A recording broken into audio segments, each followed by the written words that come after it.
Bismillahirrahmanirrahim. Assalamualaikum warahmatullahi wabarakatuh.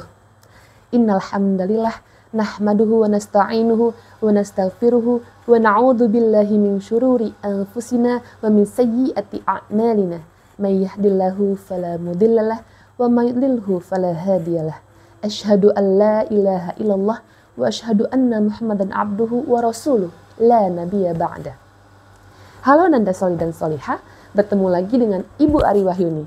Pada bulan Ramadan tahun ini, Ibu Ari akan mengajak Ananda Soli dan Solihah untuk membahas atau mempelajari tentang beberapa peristiwa penting yang dialami oleh Nabi Muhammad SAW selama bulan Ramadan.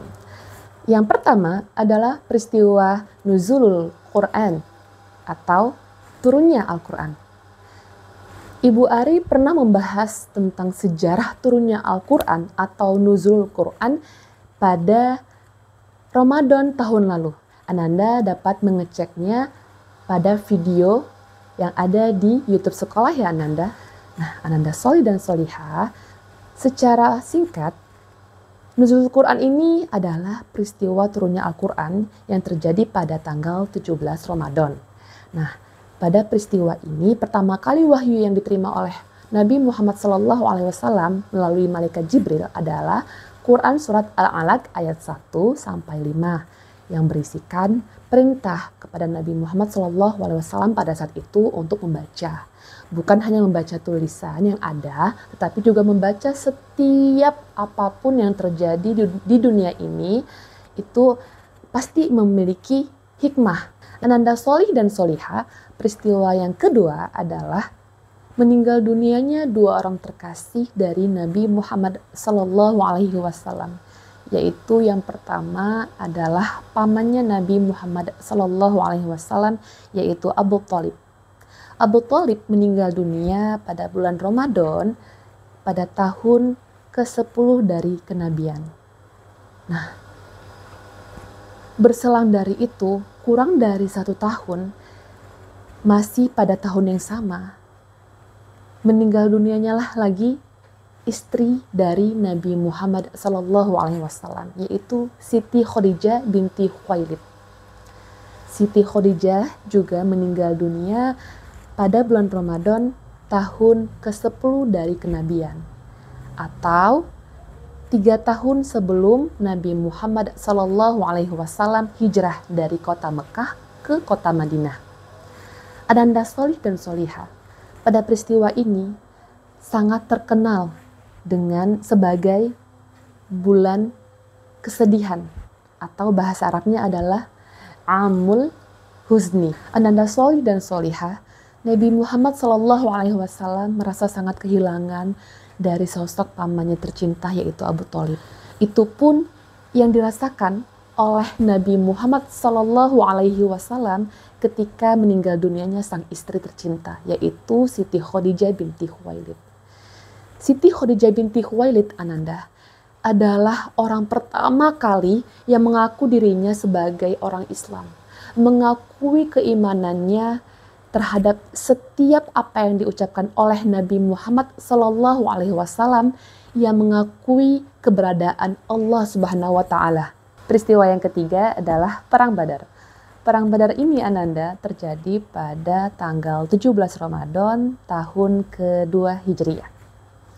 Nah, pada perang ini, Ananda, itu terjadi antara kaum kafir Quraisy dengan kaum Nabi Muhammad SAW atau umat Islam. Itu adalah pertempuran pertama kali yang dialami oleh umat Islam. Hal ini disambut baik oleh umat Islam karena menurut mereka melalui perang Badar ini itu dapat menunjukkan bagaimana eksistensinya agama Islam atau umat Islam. Jadi mereka semangat mengikuti perang Badar ini dengan niat berjihad fi sabilillah, yaitu berjihad di jalan Allah, bersungguh-sungguh membela agama Allah di jalan Allah. Mereka siap untuk meninggal dunia dalam keadaan syahid. Nah, Ananda Soli dan Solihah, pada perang Badar tersebut, itu jumlahnya tidak seimbang, Ananda. Pada saat itu, umat Islam yang ikut perang sekitar 300 orang. Sedangkan kaum kafir Quraisy itu berjumlah 1.000 orang.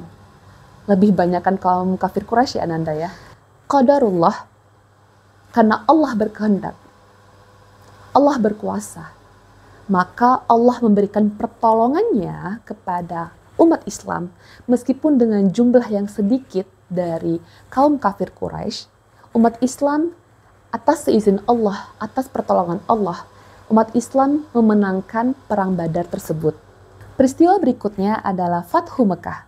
Fathu Mekah ini Ananda Solih dan Solihah terjadi pada tanggal 20 Ramadan tahun 8 Hijriah.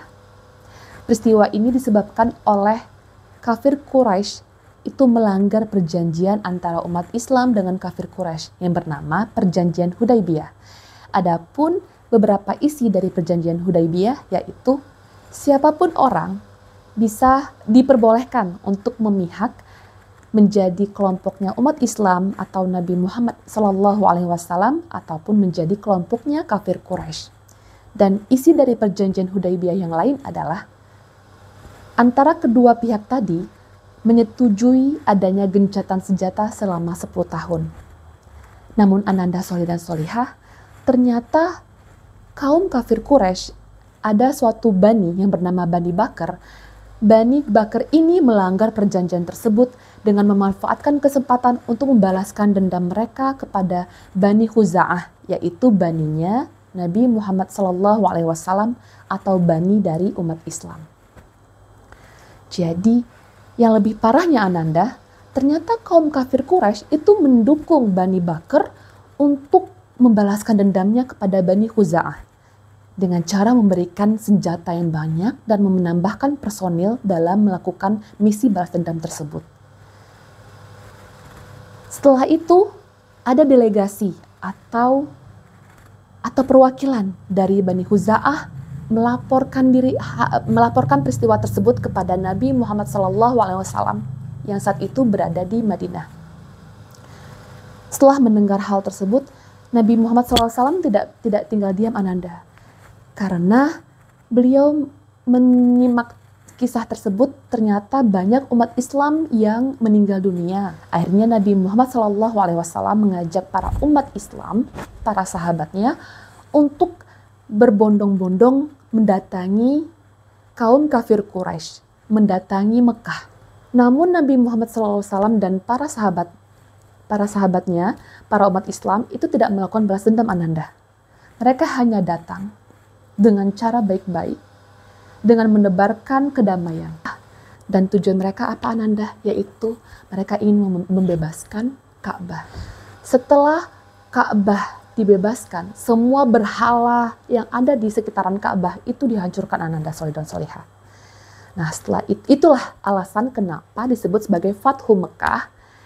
Fathu itu berasal dari kata bahasa Arab yaitu Fataha Yaftahu yang artinya membuka. Fathu Mekah itu bisa diartikan sebagai membuka Mekah atau membebaskan kota Mekah. Nah, setelah semua dari Mekah, wabil khusus Ka'bah itu terbebas dari berhala, saat itulah Nabi Muhammad SAW meminta sahabatnya yang bernama Bilal bin Rabah untuk mengumandangkan azan. Bilal bin Rabah pun naik ke dekat Ka'bah, kemudian mengumandangkan azan. Azan pertama kali yang terdengar di Mekah. Baik, cukup sekian dari Ibu Ari. Semoga setiap yang Ibu Ari sampaikan hari ini itu dapat diambil sebagai pelajaran yang bermanfaat untuk Ananda. Mohon maaf juga atas setiap kehilafan selama Ibu Ari menyampaikan materi hari ini. Rubama ila hadamini, syukron kasiron ala ihtimaminkum. Akhirul kalam, billahi fisabilil haqq, fastabiqul khairat. Wassalamualaikum warahmatullahi wabarakatuh.